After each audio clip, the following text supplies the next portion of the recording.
Salut à tous! Aujourd'hui, c'est reparti pour une toute nouvelle série de 10 questions pour booster votre préparation au code de la route.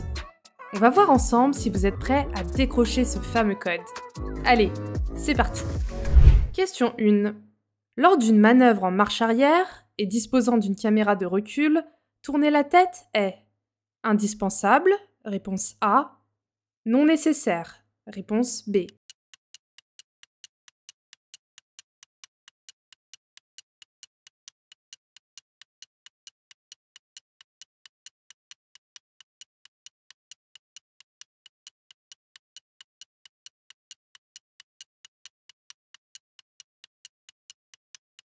La caméra de recul est une aide à la conduite.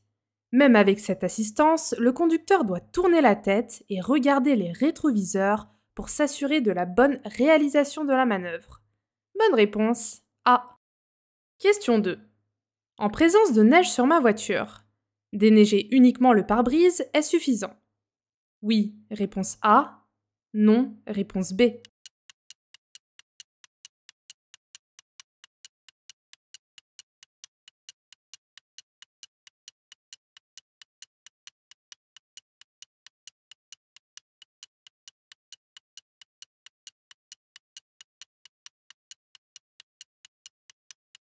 En cas de neige sur ma voiture, le déneigement du pare-brise est indispensable mais pas suffisant.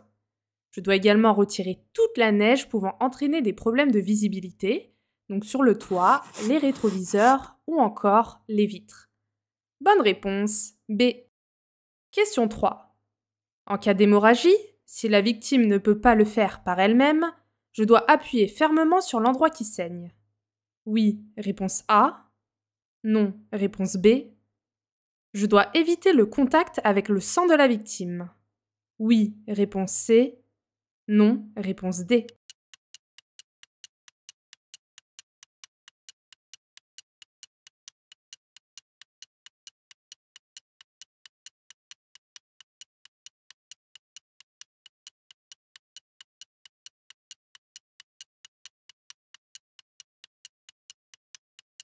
En cas d'hémorragie, si aucun élément n'est présent dans la plaie et que la victime ne peut le faire par elle-même, je dois appuyer fermement sur l'endroit qui saigne jusqu'à l'arrivée des secours. Je dois, de préférence, utiliser un tissu propre en recouvrant complètement la blessure. Bonne réponse A et C. Question 4.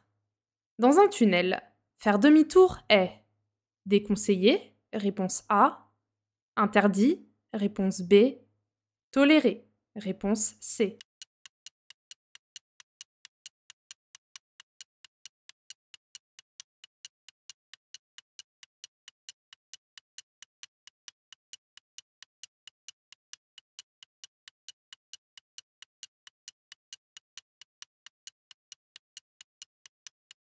Faire demi-tour dans un tunnel est interdit, car cela représente un danger majeur. Une visibilité réduite, un espace étroit et une circulation difficile à anticiper. Bonne réponse B. Question 5. Ces piétons peuvent facilement détecter ma présence.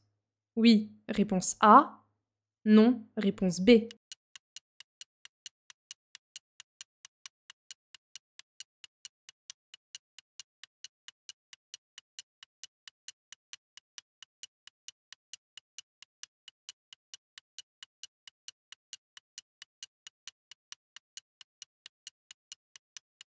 Lorsque des piétons ont le dos tourné à la circulation, ils ne peuvent ni voir les véhicules arriver, ni les entendre facilement, surtout s'il y a du bruit ambiant ou s'ils sont distraits.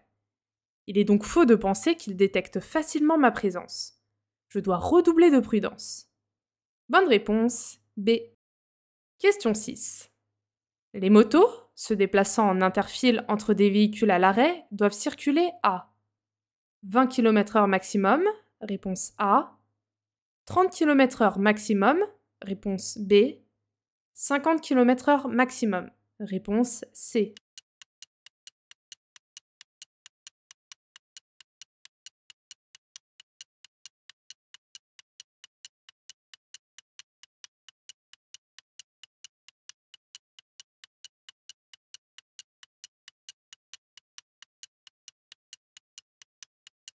Si l'une des files de véhicules entre lesquelles un motard circule est à l'arrêt, la circulation interfile est limitée à 30 km/h. Bonne réponse, B. Question 7. À 110 km/h, je parcours en 1 seconde environ. 13 mètres, réponse A. 33 mètres, réponse B. 53 mètres, réponse C.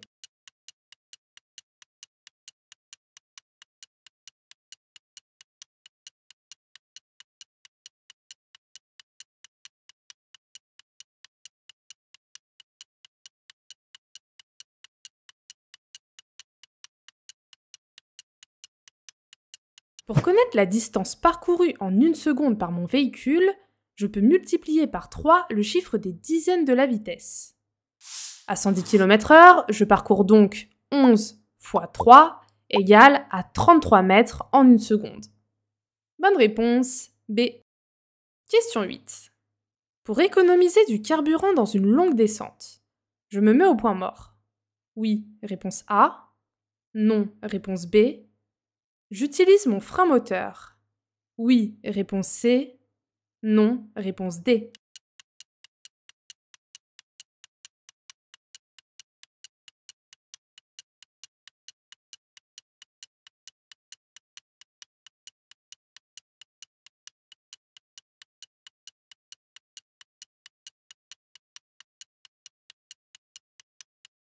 En descente, se mettre au point mort est dangereux et n'économise pas de carburant, car le moteur continue de tourner inutilement.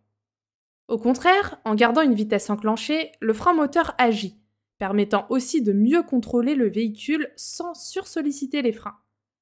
Bonne réponse, B et C. Question 9.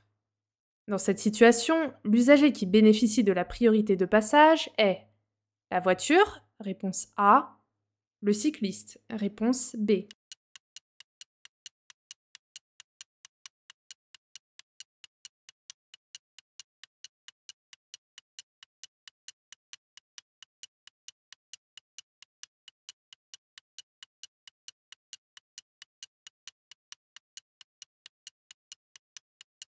Lorsqu'un usager souhaite tourner à droite sur une route possédant une bande cyclable, celui-ci doit céder le passage aux usagers se trouvant dessus. Ainsi, le cycliste bénéficie de la priorité de passage sur la voiture. Bonne réponse, B. Question 10.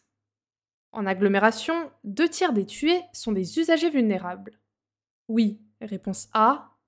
Non, réponse B.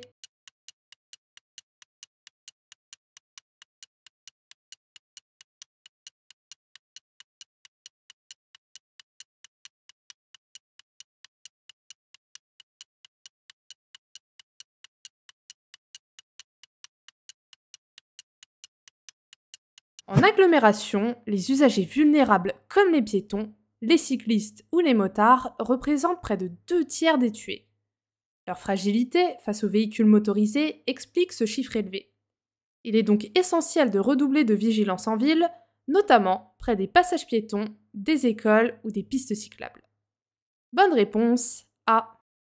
Si vous en avez marre de réviser avec des livres de 200 pages et que vous avez l'impression de stagner, sachez qu'on a créé une formation vidéo pour que vous obteniez le code en 7 jours. Tous les cours sont en vidéo et vous avez même accès à un résumé de tout le code de la route en 40 minutes top chrono. Tout est dans la description. Et si la vidéo vous a aidé, pensez à vous abonner pour ne pas rater les prochaines séries. Allez, je vous dis à la prochaine. Ciao!